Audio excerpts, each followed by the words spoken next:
Les organes produisent des déchets lors de leur fonctionnement. Dioxyde de carbone, urée, ceux-ci sont transportés dans le sang. L'accumulation des déchets est toxique pour l'organisme. Le sang doit donc être épuré. Le dioxyde de carbone est éliminé au niveau des poumons. Tous les autres déchets sont pris en charge par les reins. Les 5 litres de sang de notre corps passent 36 fois par jour dans les reins. Cela représente 180 litres de sang qui y transitent chaque jour. Lorsque le sang entre dans les reins, il est chargé d'impuretés. Celles-ci sont d'abord filtrées avant d'être évacuées dans l'urine. La filtration de ces déchets se déroule au niveau des néphrons. Ce sont de toutes petites unités de filtration présentes à plus d'1 million d'exemplaires dans les reins. Leur fonctionnement aboutit à la formation de l'urine.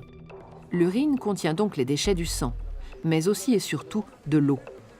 Elle représente 95% de son volume. Nous produisons 1,5 litre d'urine chaque jour. Cela explique en partie nos besoins en eau de plus de 2 litres par jour. L'urine quitte les reins par les uretères pour atteindre la vessie où elle est stockée.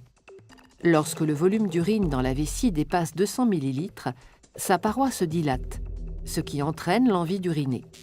Le relâchement de certains muscles permet alors à l'urine de s'écouler dans un conduit appelé urètre et de s'évacuer à l'extérieur de l'organisme.